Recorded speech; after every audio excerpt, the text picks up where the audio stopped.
y habíamos llegado a una evolución de las especies, y dentro de ellas, pues, los ancestros del hombre, ¿verdad? Y dijimos,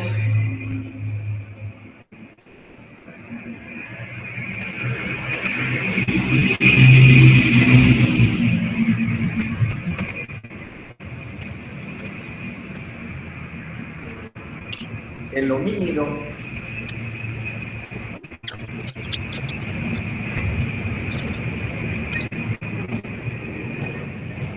el reflejo molesta un poco ahí, ¿verdad?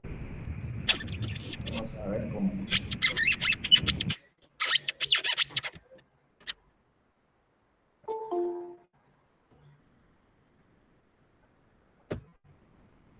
Adelante, Julio. Bien. Del homínido evolucionaron pues varias especies que fueron humanoides y que en aquellos tiempos pues había razas. Por un lado evoluciona el homínido, el Homo habilis. Del Homo habilis evoluciona el Homo sapiens, que ya es, perdón, el Homo erectus, y del Homo erectus el Homo sapiens, que ya es el hombre propiamente. Pero también del homínido desarrolla otra especie humanoide,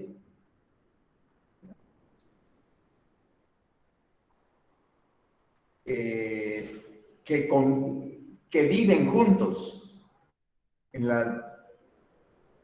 comparten la tierra, también migran de África, también migran hacia Europa, y son los Neandertal. En ese momento sí existen dos razas, la raza humana y la raza Neandertal. Pero los Neandertal aparecen debido a que no se adaptan a los cambios, y los virus los comienzan a diezmar hasta que se extinguen. Y solo queda una raza, la raza humana.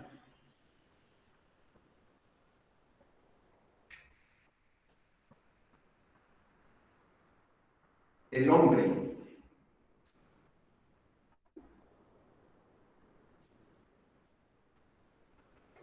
Este hombre que vive al principio, vive en hordas salvajes.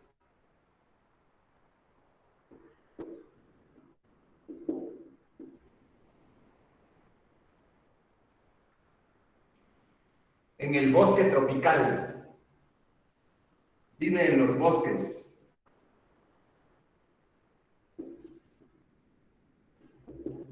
Y subtropical.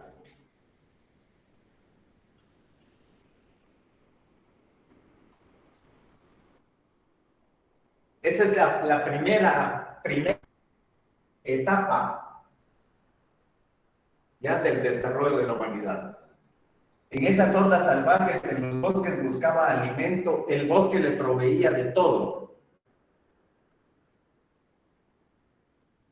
Ahí andaba desnudo. Los grupos andaban desnudos en el bosque.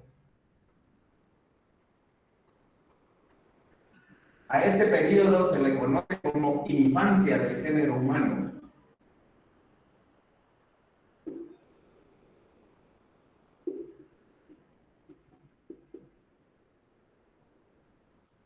Es la infancia del género humano porque es cuando el hombre aprende a caminar y aprende a hablar.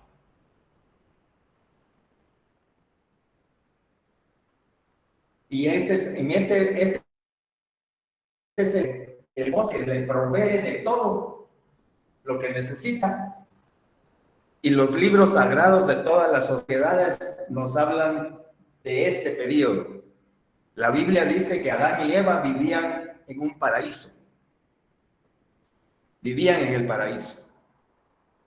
Porque ahí tenían todo lo que necesitaban. También dice ahí mismo en el Génesis que Dios le presenta a todos los animales, uno a Adán les ponga nombre. ¿Y eso qué es? Es cuando está surgiendo el idioma. Va apareciendo el idioma. Primero balbucean medias palabras. Ya después ya las van ordenando. El hombre aprende a caminar en la infancia del género humano. Esa es la primera parte, la primera etapa de la comunidad primitiva.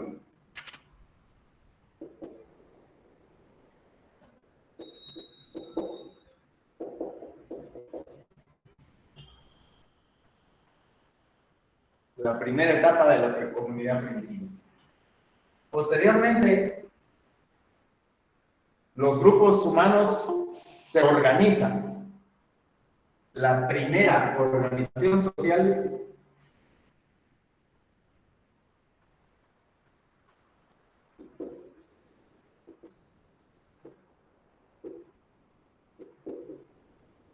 es la gens. Gens es una palabra griega que significa sangre.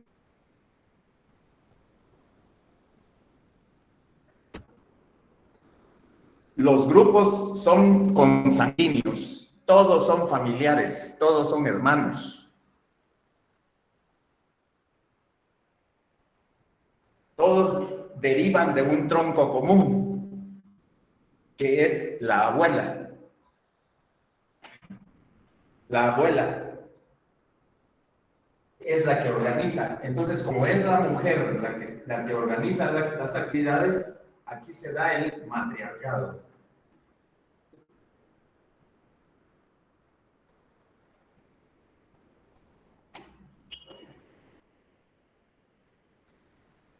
Hay un respeto a los ancianos.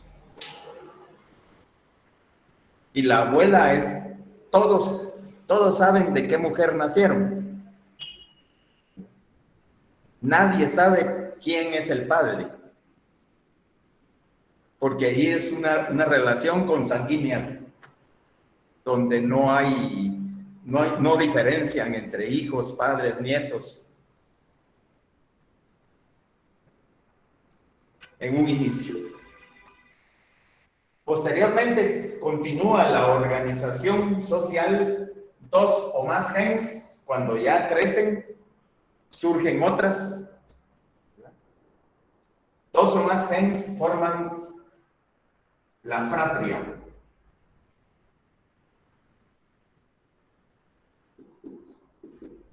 Fratria también es una palabra griega que significa hermandad.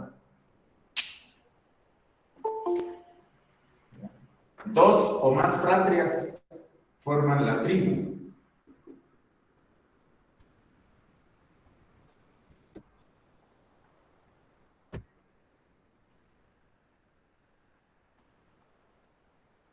Dos o más fratrias forman la tribu. Y ahí tenemos la organización de toda la comunidad primitiva. En un primer periodo, que fue muy extenso, hordas salvajes, donde el hombre andaba buscando alimento en los bosques. El bosque le proveía de todo, abrigo, alimento.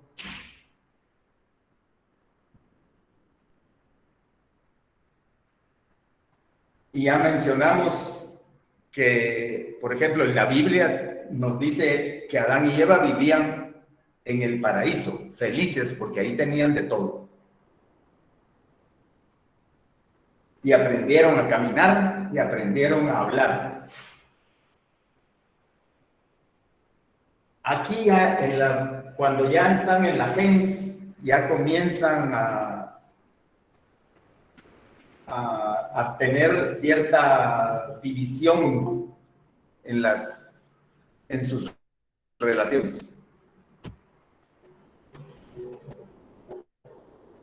Ya vamos a ver posteriormente cómo se desarrolla la familia. Esta gens familia. La fratria ya tiene ciertas reglas y la tribu también.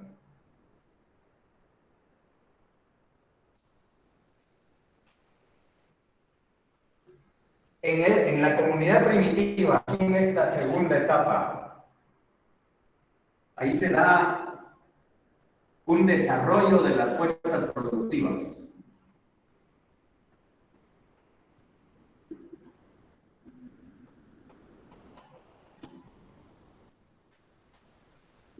Desarrollo de fuerzas productivas. Ya mencionamos anteriormente que las fuerzas productivas son la fuerza de trabajo de hombres y mujeres del grupo y los instrumentos. En ese tiempo, instrumentos que han creado. El invento no fue un invento, fue una creación. El hombre no inventa, el hombre crea. La creación del arco y la flecha fue tan importante en esa época de la comunidad primitiva como lo es hoy la computadora. Fue un proceso de aprendizaje.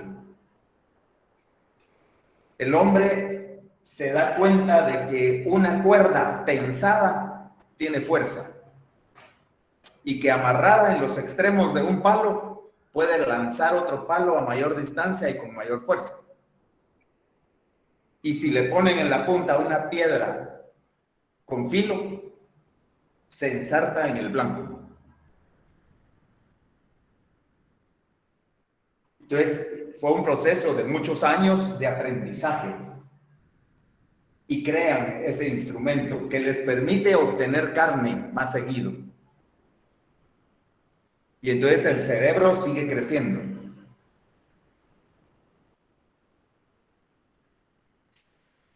Ese desarrollo de fuerzas productivas tienen mejores instrumentos, conocen mejores técnicas, aprenden a cultivar la tierra, pastorean a los animales.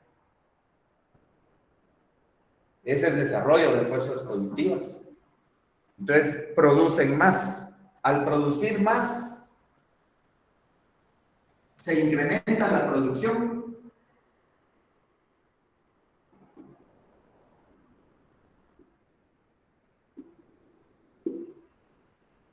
Y hay un excedente.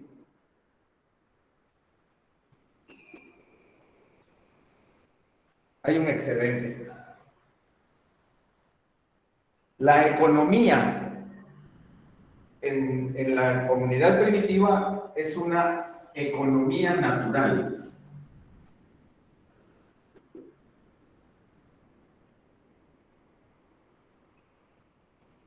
Economía natural. Todo lo que se produce se consume. Cuando se incrementa la producción, hay un excedente. Hay una parte que ya no se consume. Y esto provoca que inicie la actividad mercantil, el intercambio.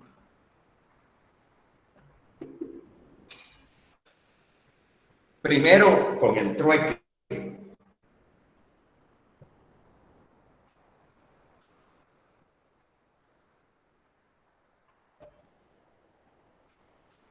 Con el intercambio que se está dando.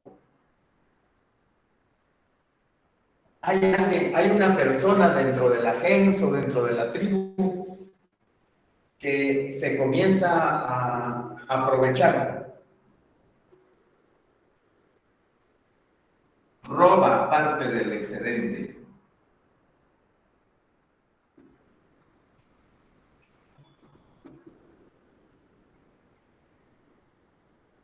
En el intercambio no da cabal. lo que tiene que dar. Está robando también en el intercambio.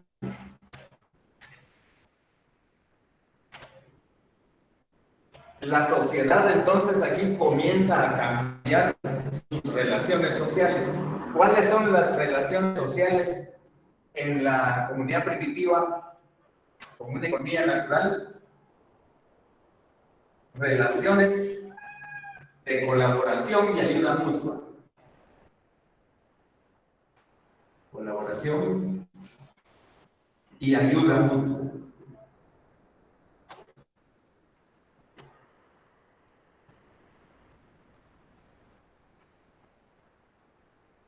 Cuando hay una persona que ya se está quedando con un parte del excedente, esta se enriquece.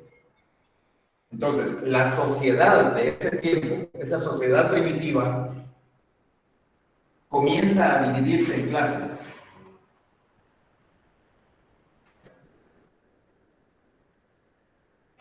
División social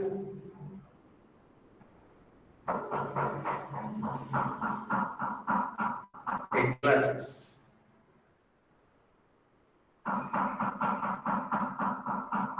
En ricos y pobres.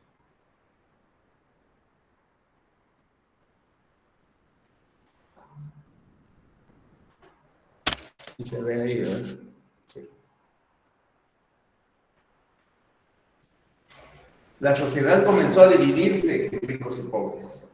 ¿Y qué ocurre cuando la sociedad se divide en clases? Voy a ahorrar arriba.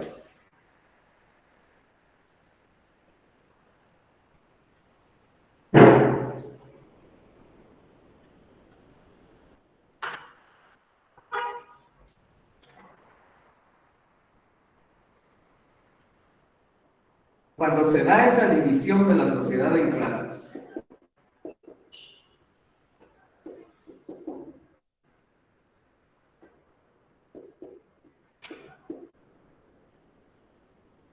eso se debe a que aparece la propiedad privada.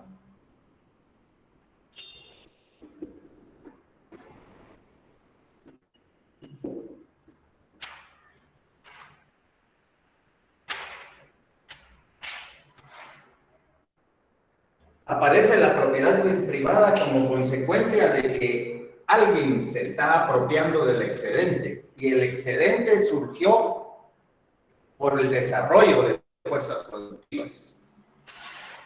Entonces, esta es una pregunta de examen.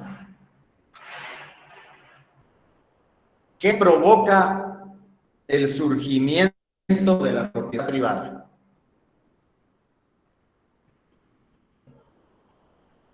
Es una pregunta de examen.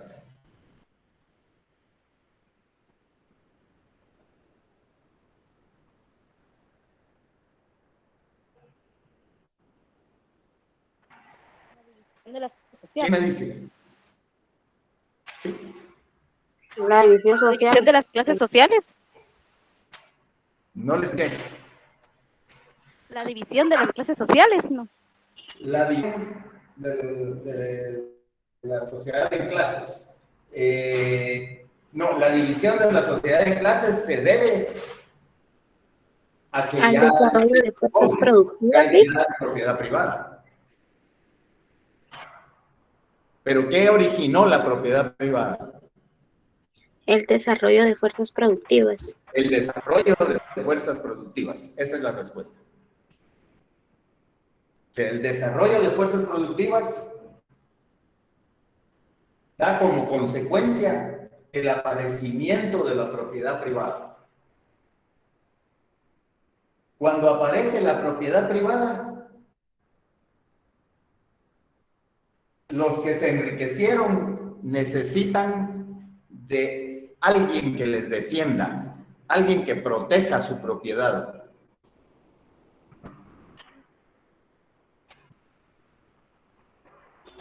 ¿Cuál fue la pregunta? Dice Pablo. La pregunta fue, ¿qué fue lo que originó la propiedad privada? la propiedad privada se origina como consecuencia del desarrollo de fuerzas productivas.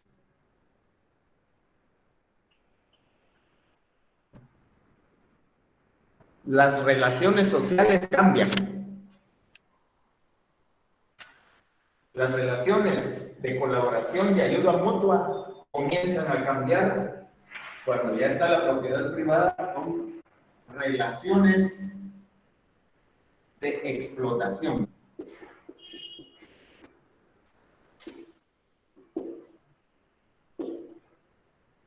Del hombre por el mismo hombre.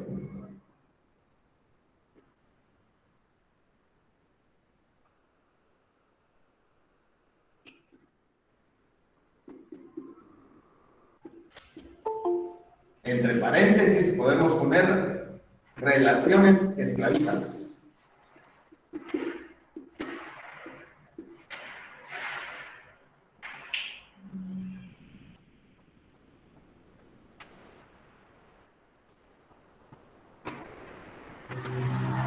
Relaciones esclavistas. Cuando aparece la propiedad privada, decíamos, perdón, alguien quiere entrar. Adelante, Francisco. Aparece la propiedad privada. El que se enriquece, o el grupito pequeño que se enriquece, necesita de alguien que defienda esa propiedad privada. Alguien que los defienda. Porque los demás en la tribu se quedaron pobres. Y están diciendo, ¿y este por qué ahora tiene tanto? Si es igual que nosotros, todos trabajamos, pero él se queda con nuestro trabajo. Para que no se subleven, necesita alguien que lo defienda. Entonces es cuando aparece el Estado.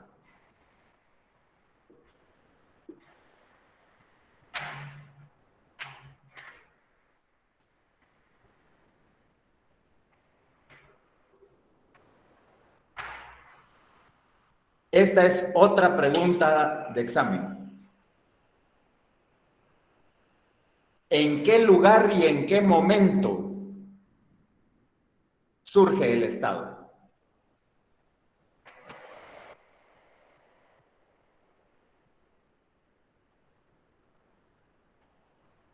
Con lo que hemos hablado. En la necesidad de protección de la propiedad privada. En la necesidad de protección de la propiedad privada surge el Estado. Sí, pero esa es la causa. Esa es una de la causa por la que aparece el Estado. Pero la pregunta es, ¿en qué lugar y en qué momento surge el Estado?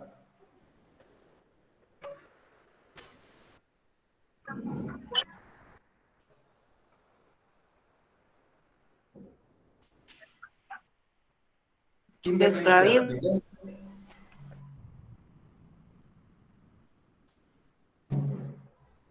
En el esclavismo, licenciado. Es al final de la comunidad del esclavismo. Pero ¿en qué lugar? En el lugar y en el momento en que la sociedad se divide en clases.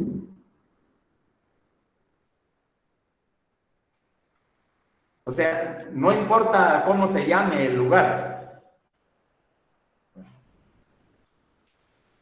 En los libros se estudia cómo apareció, cómo surgió el Estado griego, ¿verdad? Porque hay mucha historia sobre esa etapa. Dejaron por escrito todos los filósofos, ¿verdad? Cómo se dio esa transición hacia el Estado. Entonces se puede decir, el Estado griego surgió en Grecia, por supuesto. Surgió en Grecia cuando la sociedad se dividió en clases. ¿Por qué se dividió en clases? Porque apareció la propiedad privada. ¿Por qué apareció la propiedad privada? Por un desarrollo de fuerzas productivas que exigió cambio en las relaciones sociales.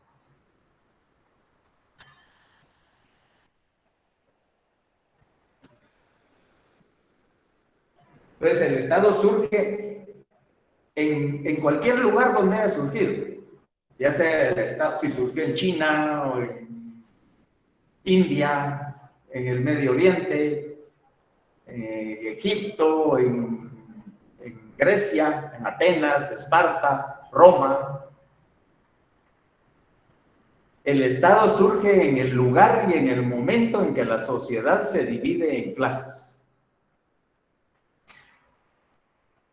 Eso es lo que quiero que comprendamos bien bien. ¿Cuándo surgió el Estado? ¿Y por qué? Surge por la necesidad que tienen un pequeño grupo de personas que se enriqueció de proteger la propiedad privada, por el aparecimiento de la propiedad privada. ¿Y qué fue lo que ocasionó que apareciera la propiedad privada?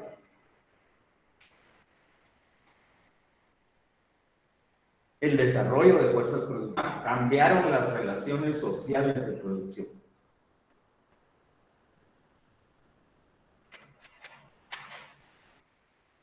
Ahora ya no son relaciones de colaboración y ayuda mutua, como era en toda la comunidad primitiva. Ahora ya son relaciones de explotación del hombre por el hombre. El Estado hace guerras a otras comunidades para hacer esclavos. Los prisioneros se los vende a los ricos. Y defiende a la riqueza de las personas, defiende la propiedad privada y defiende a la clase dominante. Obliga a trabajar a los demás, a los esclavos.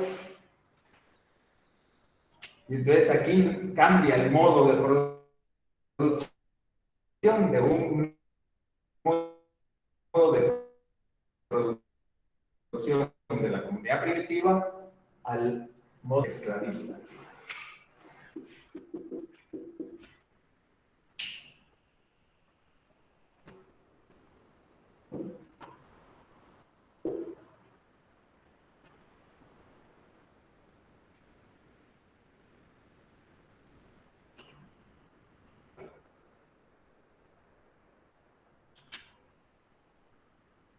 Ahora, ¿qué ocurre? ¿Qué ocurre en este estado esclavista? Aquí se va dando, lo que vamos a estudiar va a ser la ciencia política, pero dentro de la cultura occidental, que es donde vivimos, ¿verdad? La cultura occidental. ¿Dónde surge la cultura occidental? ¿Dónde surge ese estado esclavista en la cultura occidental? Pues en el Medio Oriente. Ahí es donde aparece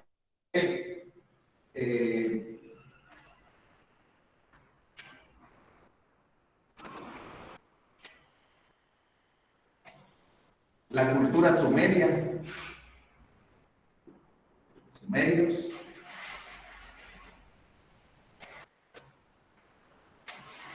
los caldeos, asirios, egipcios, babilonios.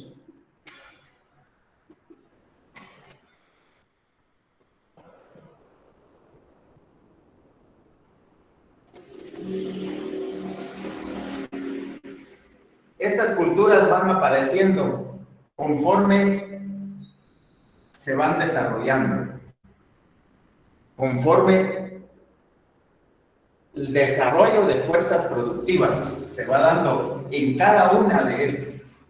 Cuando los sumerios tienen un desarrollo de fuerzas productivas y están mejor armados que el resto, El resto dominan toda la región del Medio Oriente. Van dominando a las ciudades-estado cercanas. También los caldeos, los medios. En un momento, los asirios dominan la región. Los babilonios. Los egipcios también. Un ejemplo de cómo el conocimiento de cada uno de estas civilizaciones se dispersa entre los demás cuando son dominados. Por ejemplo, los egipcios no conocían el carro de guerra de 2 ruedas jalado por caballos, el que vemos en las películas romanas. Los egipcios no conocían esos carros. Los conocieron cuando Babilonia los invadió. Ahí conocieron esos carros. Y después los utilizaron para dominar también en la región. O sea, el conocimiento se compartía de un estado a otro, una ciudad-estado con otra ciudad-estado, a través de la dominación de la guerra. Esto debido a que hay cercanía de una ciudad con otra. Hay cierta cercanía. Pero también se debe a que en todo el continente, el viejo continente, por llamarlo así, como es conocido, o sea, África, Europa, Asia, que están unidos. En estos 3 continentes existen la mayoría, y existían, la mayoría de mamíferos domesticables. Por eso en esa región inician con el pastoreo.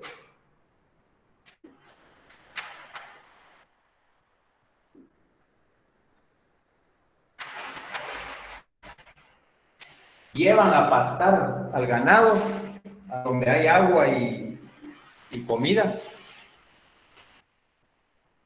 Lo llevan a pastar y tienen tiempo para dedicarse a otras cosas.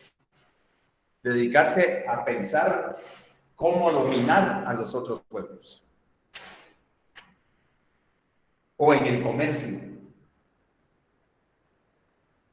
Entonces, ¿esto qué provoca esta situación? Tienen más tiempo porque llevan al ganado a pastar. Y en la tarde lo van a traer para el corral. Y tienen disponibles más horas del día. Entonces el desarrollo en estas comunidades se va dando un poco más rápido. Por el contrario, en América no hay mamíferos domesticables, solo uno, y en una región de América del Sur, la llama. De ahí no hay mamíferos domesticables en América. En Mesoamérica menos. En Mesoamérica el animal más grande domesticable es el pavo. Y el pavo no da leche. ¿Alguien levantó la mano? Sí, licenciado, era para decirle que no se leen los 2 últimos.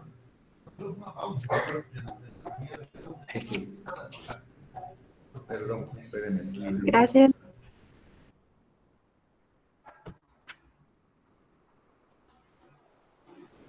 Ahí sí.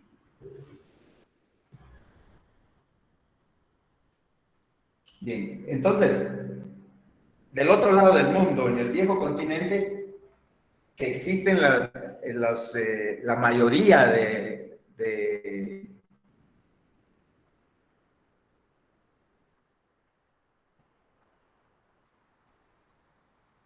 animales domesticables, ¿verdad?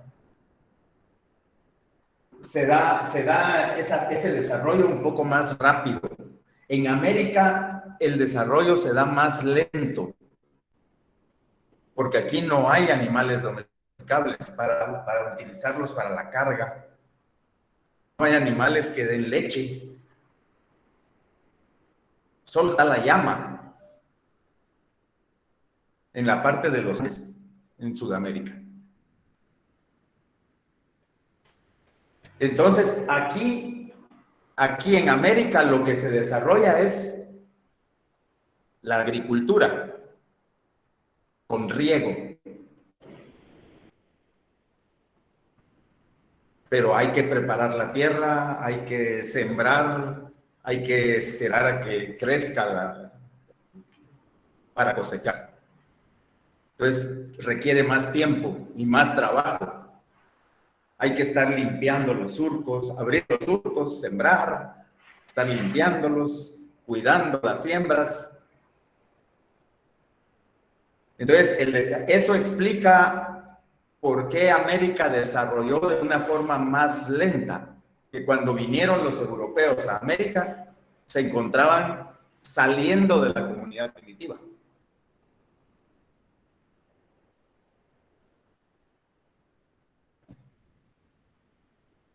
Pero se da en esa región que van dominando estas culturas.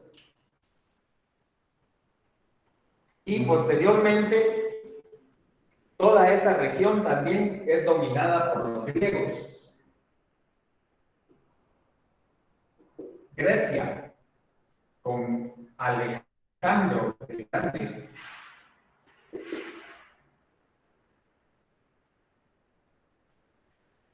conquista todo el Medio Oriente hasta la frontera con la India. Frontera con la India.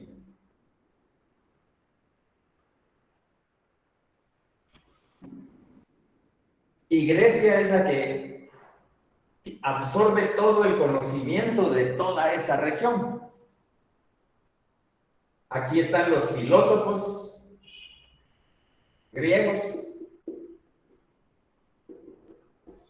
Y aquí inician las ciencias. Aquí están iniciando las ciencias. Luego viene Roma.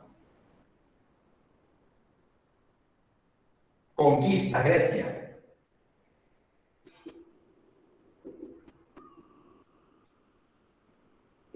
Militarmente.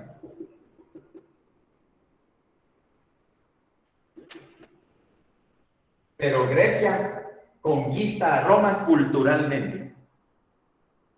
Roma absorbe toda la cultura griega. Incluso la religión. Los dioses griegos son los mismos de los dioses romanos, solo cambian de nombre. Zeus, que es el padre de los dioses. Júpiter es el padre de los dioses.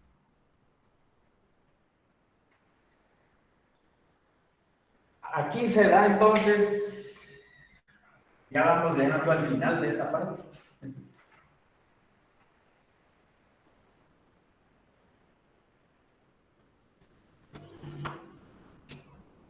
Que tenemos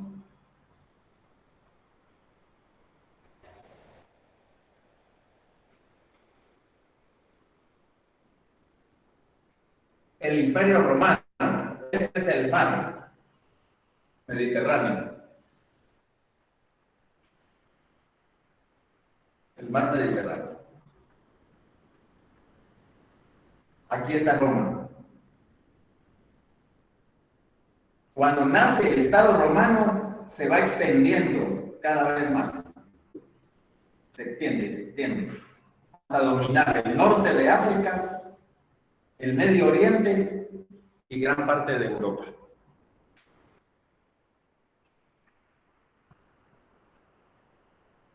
Es un Estado esclavista. Pero como todo tiene un inicio y un final, la comunidad primitiva se desarrolla, alcanza un máximo, una cúspide y entra en decadencia. El esclavismo igual. En la comunidad primitiva, el esclavismo En la decadencia de la comunidad primitiva es cuando aparece la propiedad privada y hay quienes están robando ese excedente y hay guerras entre las gens o entre las tribus. Hay guerras para ser esclavos. Aquí comienza, se degrada el modo de producción primitivo. Las relaciones cambian de relaciones de colaboración y ayuda mutua a relaciones de explotación del hombre por el hombre. Inicia el esclavismo y también entra en decadencia. La parte de este periodo de Roma se desarrolla y es decadente al final del imperio. La decadencia del sistema esclavista. Ya no funciona el esclavismo. ¿Por qué? Por un desarrollo de fuerzas productivas.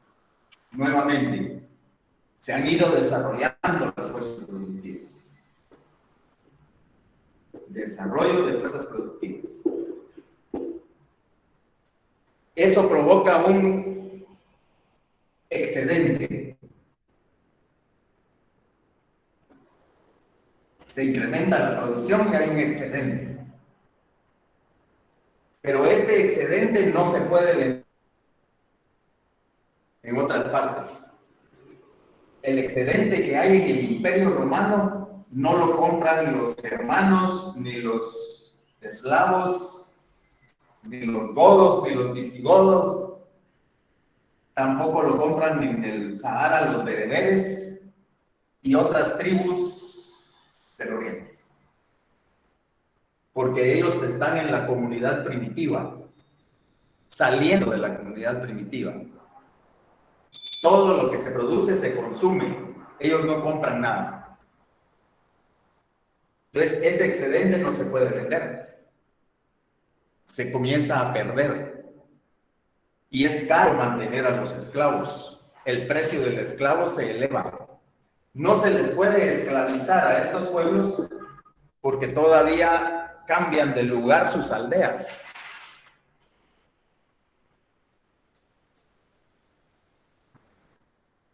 La marca alemana, los germanos, la marca que era su aldea, no siempre está en el mismo lugar. Ellos se van, se cambian del lugar. Entonces no los pueden esclavizar. El esclavismo ya no funciona. A la par de esto, se da el desarrollo del pensamiento, que en toda la comunidad se dio un idealismo.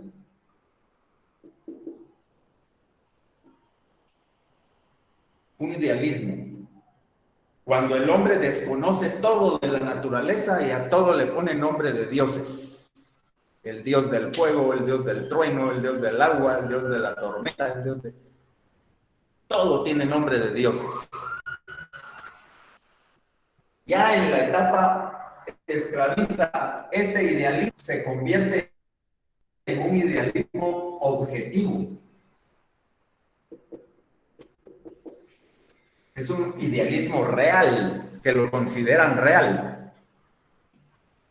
Cuando Platón dice que existe un mundo de las ideas donde viven las almas con los dioses, y que las almas cuando cometen un error, de castigo nacen en la tierra. Entonces, el mundo de las ideas es perfecto, dice Platón, y el mundo terrenal es caduco, imperfecto, porque se transforma y se deshace.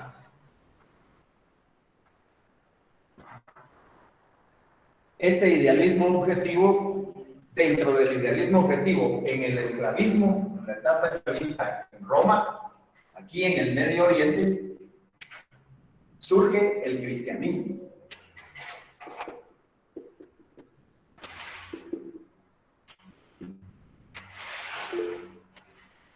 Y el cristianismo le dice al esclavista que trate bien al esclavo o se va a ir al infierno. Cambiar el sistema, porque también le dice al esclavo, trabaja duro, pórtate bien, hazle caso a tu amo y te vas al cielo. Entonces, las condiciones para el esclavismo ya no funcionan y al mismo tiempo el cristianismo les dice que se van al infierno al esclavo. Le comienzan a dar la carta de libertad a los esclavos y le dicen: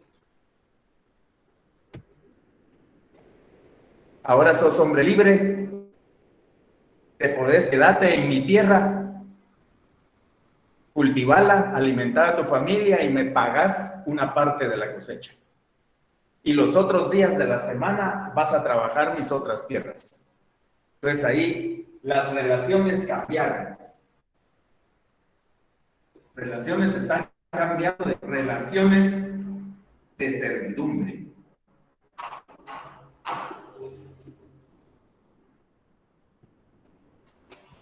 El hombre deja de ser esclavo, pero sigue siendo siervo.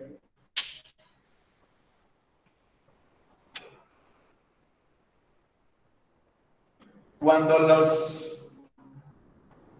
las tribus germanas eslavas invaden el Imperio Romano,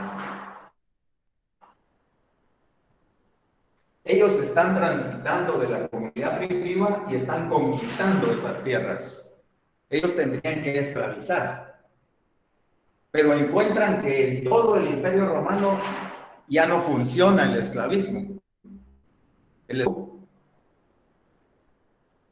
Las relaciones sociales que se están dando son superiores todavía. Entonces ellos se saltan toda la parte esclavista y de la comunidad primitiva pasan al feudalismo. Fundan el Estado feudal.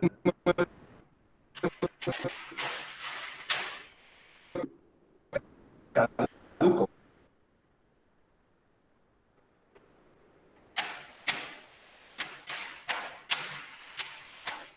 El Estado feudal donde las relaciones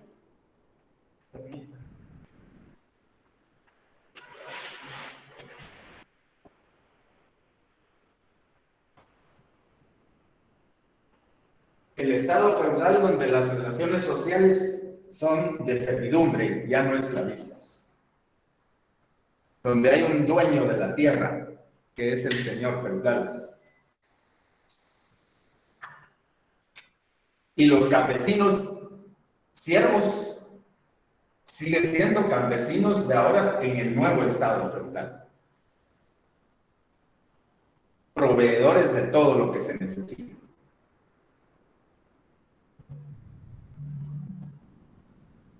En este estado feudal, que tiene relaciones sociales de servidumbre, también aquí casi se desaparecen las ciudades, casi desaparecen. Los campesinos viven en chozas, cerca de los castillos, son los que proveen a la sociedad de todo lo necesario. Las ciudades no se desarrollan. Las pocas ciudades que hay están más o menos un castillo, alrededor del castillo, viviendas de los campesinos, mercaderes, artesanos, y por protección, rodeados de una muralla con sus torres de vigilancia, las atalayas y una entrada. A este tipo de ciudad medieval se le conoce con el nombre de burgos. Esos son los burgos en la Edad Media.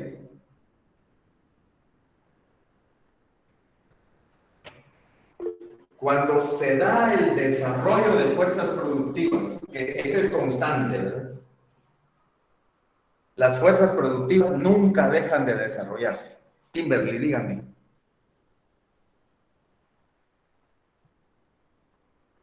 Todo eso que está explicando está en el libro. No.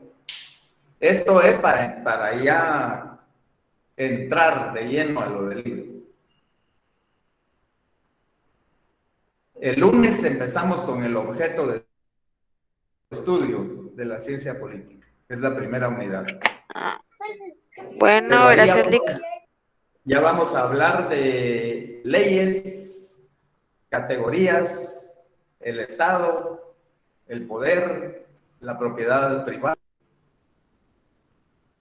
¿verdad? Y para comprender todas esas leyes y categorías, pues tenemos que saber el origen y la parte histórica de esta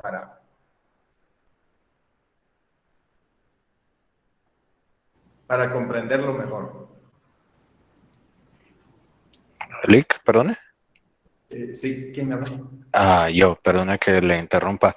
¿La comprensión de lectura será antes o después del parcial? Ya que estamos en el tema. Se les va a dar la fecha pero no va a ser comprobación propiamente. Hay vamos a ver, van a ser, en lugar de 10 puntos de comprobación de lectura, van a ser 10 guías de estudio.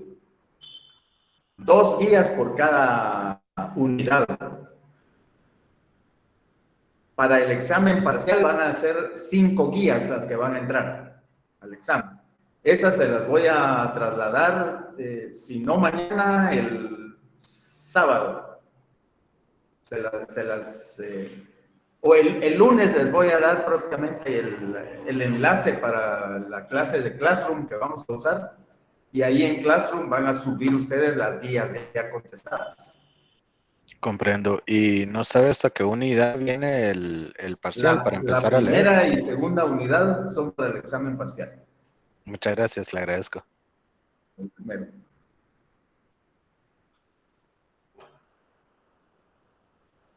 Encontramos entonces, vamos a terminar esta parte para empezar el lunes ya todo bien, toda la unidad. En el Estado feudal se da también el desarrollo de fuerzas productivas.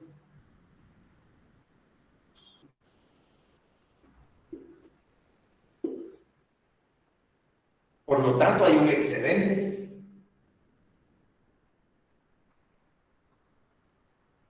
Porque también en el feudalismo es economía natural, todo lo que se produce se consume. Este excedente, aquí en el Estado feudal, desarrolla el mercantilismo.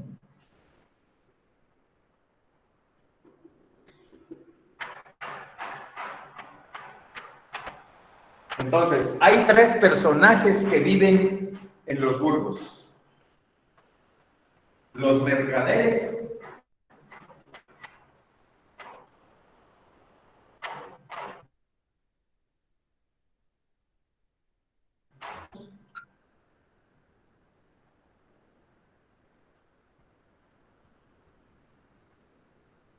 y para que se lea, los mercaderes, los maestros artesanos y los usureros.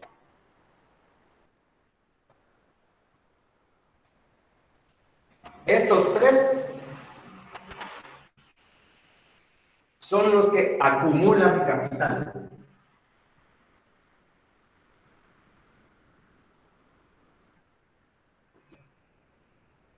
En el proceso de acumulación originaria de capital. ¿Cómo es que acumulan capital? Cuando se da ese excedente por el desarrollo de fuerzas productivas, los mercaderes compran barato y venden caro. Y van de ciudad en ciudad comprando barato y vendiendo caro. Ahí están acumulando capital. Pero también el mercader no puede andar con sus baúles de oro, de monedas de oro y de plata, de un lado para otro. Entonces, le dice a alguien que vive ahí en el mismo burgo donde vive él, que le cuide sus baúles de dinero y que él le paga.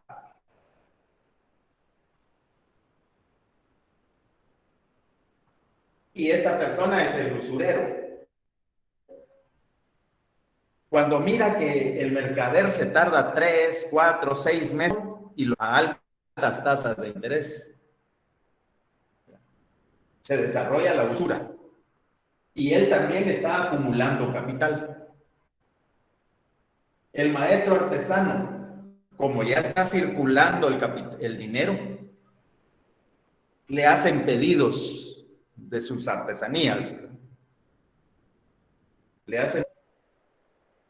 Llega un momento en que ya no se da abasto, porque él solamente tiene aprendices. No les paga salario, solo les da dónde dormir y un plato de comida a los aprendices. Entonces comienza y le dice a los aprendices, ayúdenme a sacar este pedido, trabajen más y les pagan. El maestro artesano es el que comienza a pagar un salario. Entonces, las relaciones sociales también están cambiando.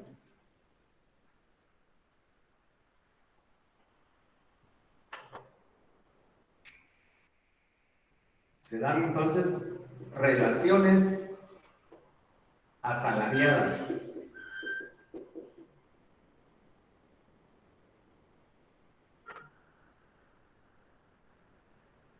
Y ahí inicia la primera etapa del capitalismo. La primera etapa del capitalismo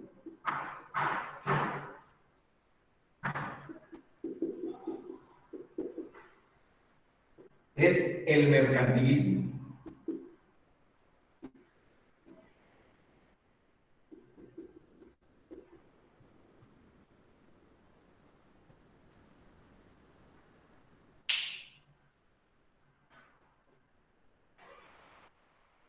La economía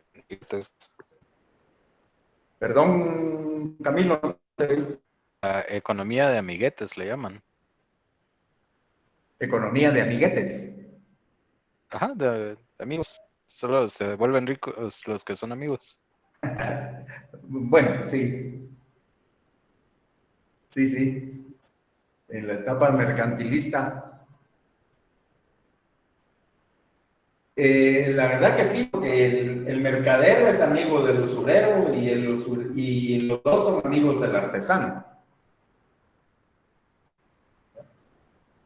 Aquí la economía ya no es natural, aquí ya cambia. Aquí inicia la economía de mercado.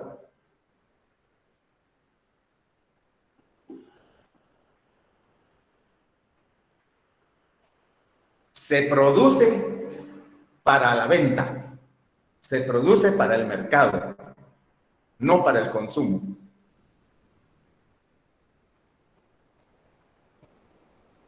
Y las relaciones sociales ya son asalariadas.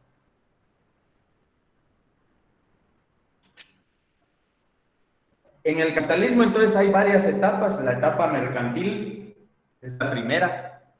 Después la etapa industrial.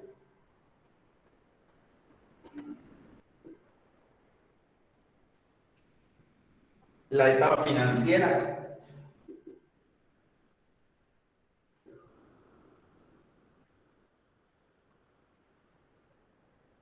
Y estamos actualmente en una etapa de globalización.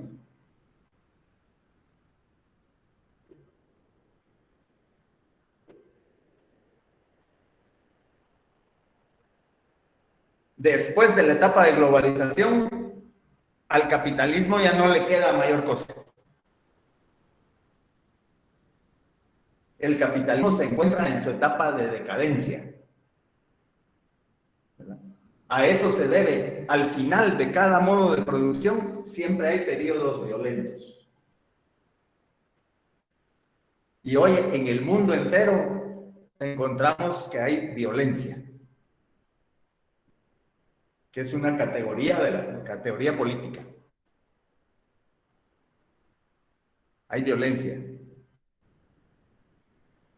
Eso demuestra que el sistema es caduco, que ya las relaciones asalariadas no funcionan.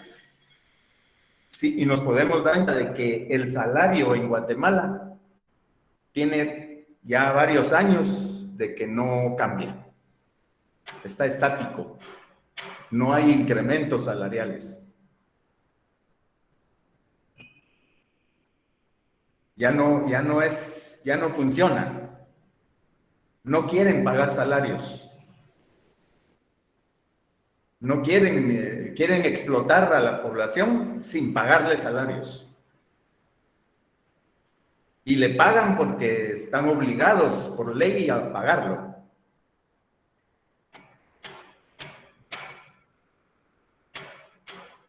Pero entonces ya no es funcional. Y las relaciones sociales comienzan a cambiar. La solidaridad se está dando. Ahorita con la pandemia se demuestra que la gente es solidaria. Los desempleados, de alguna manera se les apoyó.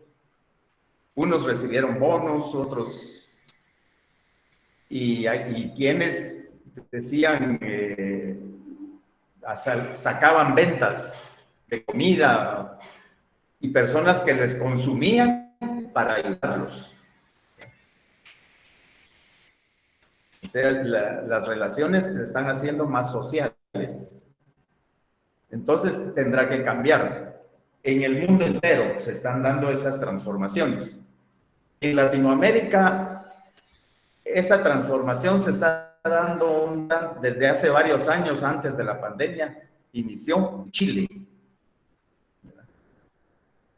con una serie de manifestaciones donde a través de las manifestaciones el pueblo chileno obligó al Estado a cambiar la Constitución. Hoy, con una nueva Constitución más social, eligieron a un presidente de izquierda y están haciendo cambios a pasos un poco agigantados, ¿verdad? Esos cambios son lentos, pero van. A como va toda Latinoamérica, ellos van rápido. Van rápido. Están transformando su estado, su sociedad.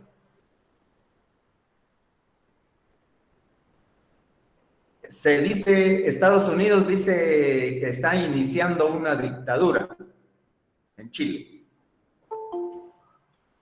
Lo que no dicen...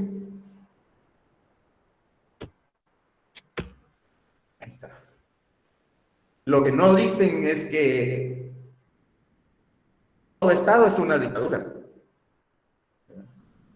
El Estado norteamericano es una dictadura. Porque todo Estado, desde el Estado esclavista, el Estado feudal, el Estado capitalista e incluso el Estado socialista, es una dictadura. La dictadura de la clase dominante sobre las demás clases. En el esclavismo era la dictadura de los esclavistas sobre los esclavos y sobre los hombres libres. En el feudalismo, la dictadura de los señores feudales sobre los campesinos siervos. En el capitalismo es la dictadura del capital sobre el proletariado. Aquí dijimos dónde nació la burguesía. Es que no lo he dicho, ¿verdad? Estos tres mercaderes, artesanos y usureros que viven en los burgos son los que acumulan capital y son los capitalistas de este nuevo sistema. Por eso a los capitalistas burguesía.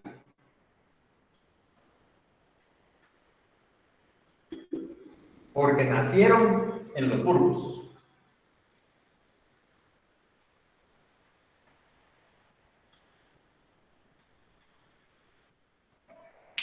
Es la clase dominante del sistema capitalista.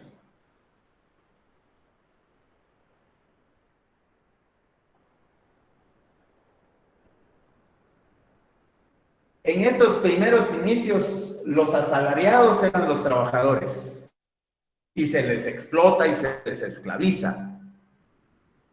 ¿Se recuerdan ustedes de socioeconomía? Las leyes de sangre y fuego.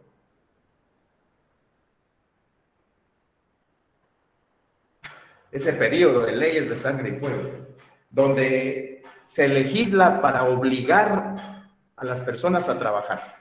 El que no trabaja se va preso. A la segunda vez que lo encuentran vagando en las calles sin trabajo, no solo se va preso, sino que se lo entregan a un empresario para que lo esclavice por 2 años. Después de ese periodo, si todavía lo encuentran vagando, que no encuentra trabajo, lo esclavizan de por vida. Se lo entregan a un empresario para que sea trabajador de por vida. Así inicia el capitalismo. Entonces, es una dictadura del capitalista sobre los trabajadores. Cuando los trabajadores se organizan, eso ya es posteriormente, ya en el siglo XVII, XVIII, finales del XVII y principios del siglo XVIII, cuando se da la revolución burguesa en Inglaterra. Cuando la burguesía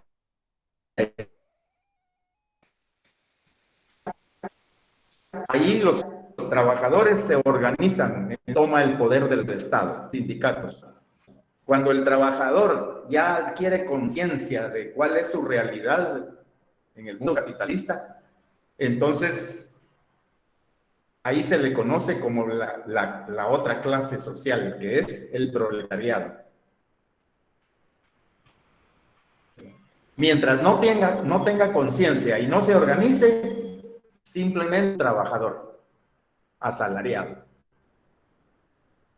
Cuando se organiza ya es proletario.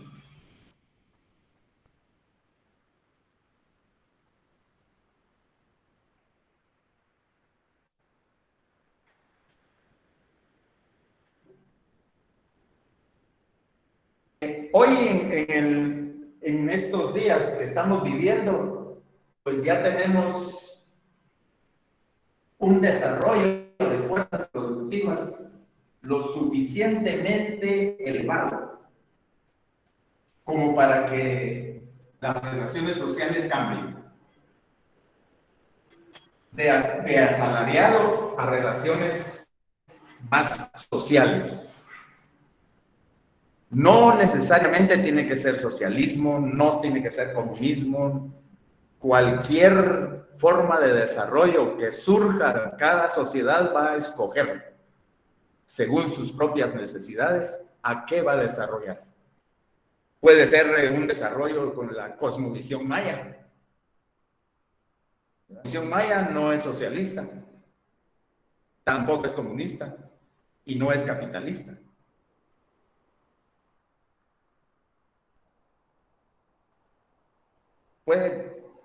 Cada sociedad va a ir escogiendo. Vemos que los cambios se están dando en todo el mundo. Desde antes de la pandemia ya habían iniciado a darse. Debido a que ya es decadente el sistema. En Sudamérica, por ejemplo, en Argentina, hay un movimiento de los desposeídos, ¿verdad?, que salieron a manifestar y tienen sus comunidades que son autosuficientes. Hay comunidades en Argentina que ya no están no tributan al Estado. Y todo lo que producen es para satisfacer las necesidades de esa misma comunidad. Lo mismo ocurrió en Brasil con los sin tierra. Invadieron las tierras que estaban ociosas y están produciendo y hasta exportando para desarrollar a su comunidad, beneficio de su comunidad. En Chiapas hay una comunidad que es independiente completamente, ¿verdad? Que incluso produce, satisface sus necesidades y exporta, ¿verdad? Y internamente tienen su propia moneda. El Estado, el ejército mexicano pasa por la comunidad, pero no se detiene. Ahí ellos se autogobiernan. Entonces, esos cambios ya se han estado dando. Aquí en Guatemala tenemos 2 municipios donde hay estado de sitio, que pelean por tierras. Pero estos 2 municipios, desde hace muchísimos años antes, no estaba el ejército ni la policía. Ellos se han autogobernado.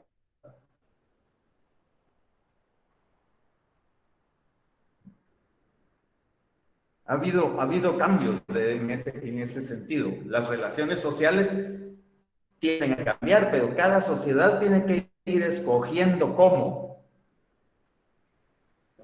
Tiene que ir escogiendo cómo va a desarrollarse.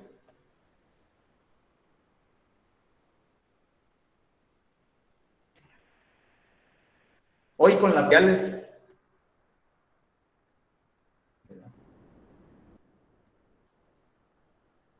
las personas son no caritativas, sino más que se apoyan unos con otros.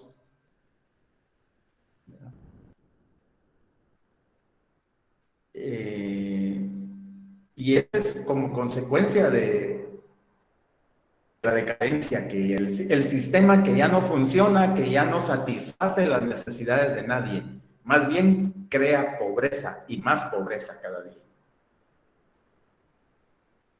Un mundo capitalista que cada vez hay más capital. Es algo contradictorio. Se tuvo un crecimiento del 7.5% el año pasado. ¿Y dónde está ese crecimiento si la población no lo ve?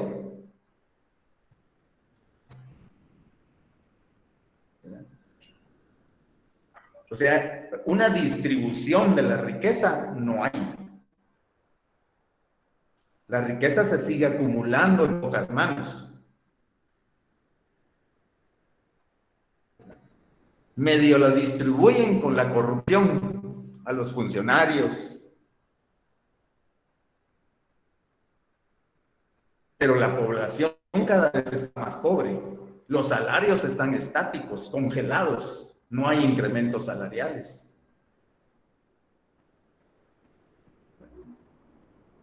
Esa es la condición. No solo en Guatemala, el mundo está globalizado. Eso significa globalización. El capitalismo en todo el mundo.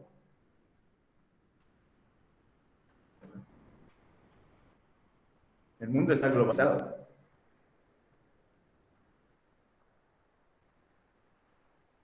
No sé si hay algún comentario.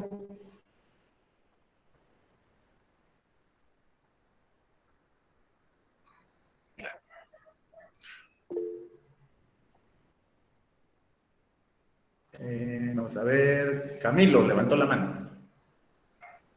Y yo me considero una persona neoliberal. Y pienso que el capitalismo, aun cuando tiene sus fallas, es el único sistema que ha sacado gente de la pobreza que existía antes.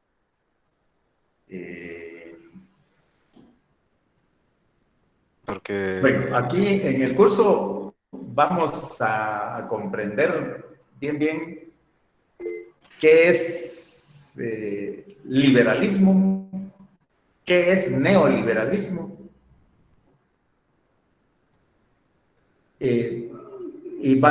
Ahí no, todos nos vamos a dar cuenta de cuál es la realidad que se da. Porque el liberalismo es dejar hacer, dejar pasar, el mundo marcha por sí solo. Así decía la Revolución Francesa, ¿verdad? Dios, unión, libertad. El hombre es libre, decía. Pero en el capitalismo el hombre no ha sido libre, es esclavo del capital.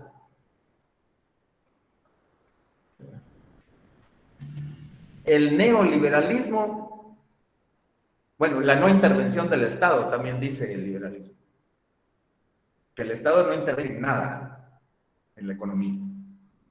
El neoliberalismo tiene la palabra neo, pero no es nada nuevo, es el mismo liberalismo económico. Lo único que cambia es que el Estado sí puede participar en dar seguridad. Es lo único que cambia. De ahí, dejar hacer, dejar pasar, el mundo marcha por sí solo. Hay una mano invisible que mueve el mercado, dice. Pero esa mano invisible no es invisible. Esa mano es bien visible. Y son las transnacionales las que mueven el mercado. Las grandes empresas son las que ponen el precio a los productos y cuánto se va a producir y qué se va a producir. O sea, el mercado no es libre para salir. Cualquiera puede vender, cualquiera puede comprar. Pero si es libre para entrar, hay una pequeña empresa que entra al mercado, las grandes empresas la botan. Si no la absorben, la quiebran.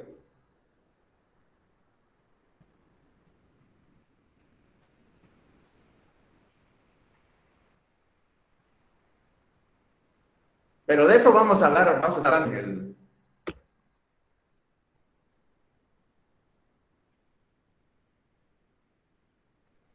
¿Quién levantó la mano?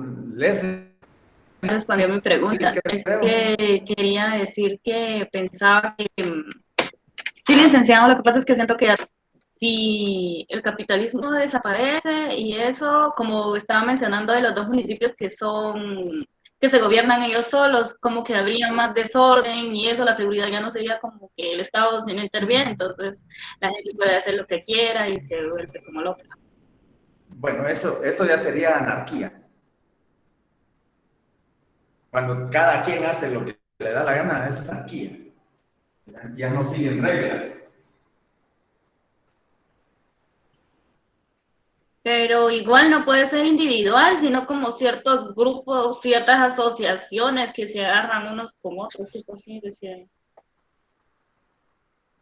Sí, pero no es, o sea, lo que ocurre en estos dos municipios no es generalizado. O sea, no creo que es, ¿verdad? Ahí hay intereses. La clase, los que tienen el poder económico en esas dos comunidades, pues lo que buscan es satisfacer sus intereses. Pelean por tierras, están peleando por tierras. Y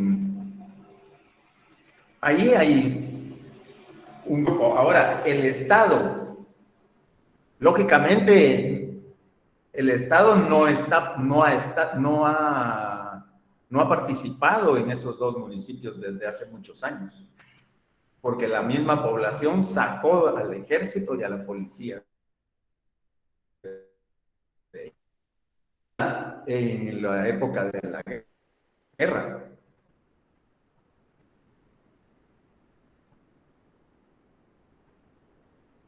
O sea, esto ya viene de mucho tiempo atrás, más de 100 años tiene ese problema. Y ese problema viene desde los gobiernos liberales de Justo Rufino Barrios para acá, hasta Ubico, donde les arrebataron la tierra a todos los pueblos de indios organizados en la colonia. Esto lo van a ver en historia.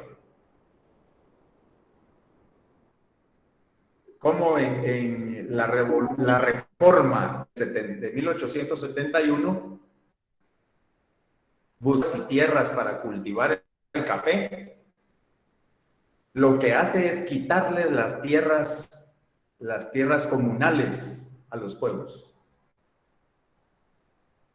Las tierras que son de todos en los pueblos, donde todos cultivaban, donde pastoreaban a sus animales, sus ovejas, sus cabras, sus vacas. Les quitan esas tierras para el cultivo del café.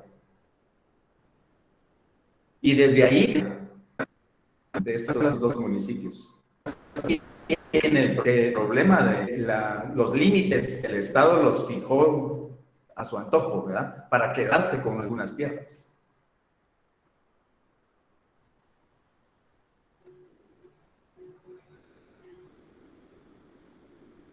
O sea, ahí esa situación, hay desarrollo de fuerzas productivas. Viene de muy atrás, no es por el desarrollo. Tal vez lo puse de ejemplo, pero no es un ejemplo muy bueno en ese sentido, porque es otra situación de pelean por tierras, hay intereses particulares.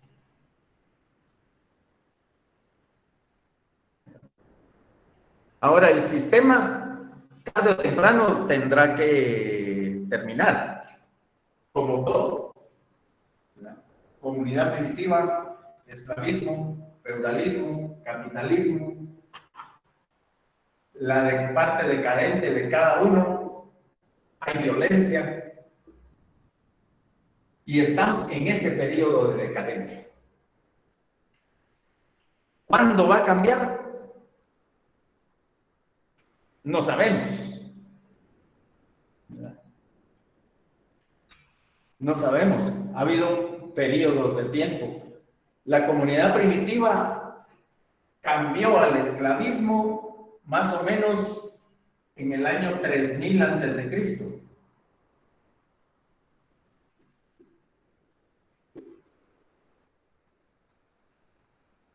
Ahí está. 3000 antes de Cristo. Más o menos. El esclavismo terminó en el año 176, después de Cristo. Miren ese periodo. La comunidad primitiva fue mucho más grande.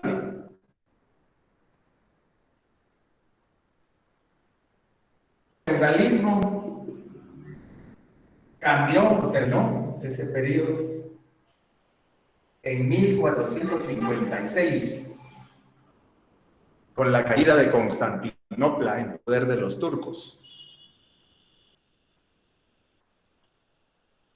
Y ahí inicia el capitalismo y estamos en la etapa decadente.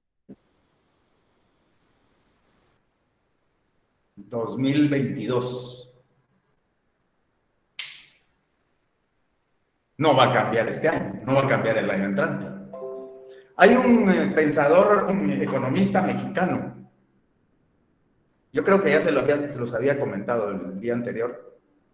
Él participó en un congreso de economía organizado por la USAC y libro. Y en el libro él dice que el sistema capitalista va a terminar en el 2025. Nosotros lo discutimos con los compañeros y dijimos imposible que sea en 2025, muy cerca. ¿Cómo está el sistema? Muy cerca. Ahora con la situación, ¿cómo se ve hoy genéticamente el mundo? donde Estados Unidos está decayendo, ya va para atrás. El sistema es decadente, aunque China lo trate de impulsar, porque comercialmente China es capitalista, internamente es socialista, pero produce para vender, produce para el mercado, entonces es capitalista. Internacional. Pero aún así el sistema ya está por tronar. ¿Cómo va a evolucionar? O sea, la sociedad del mundo tendrá que ir cambiando. No es solo que un país cambie y ya. Como Cuba. Cuba es, se podría decir, un ensayo, ¿verdad? Ya tiene 60 años de revolución y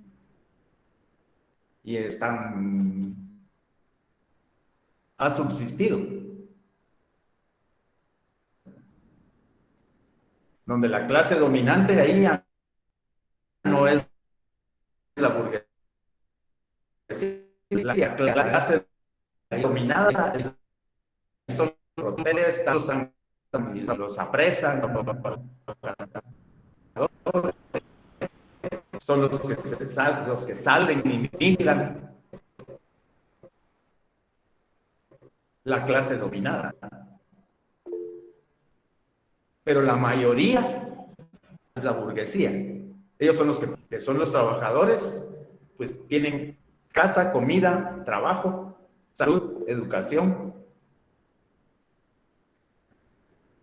Yo les he preguntado a veces, Mayali, dígame.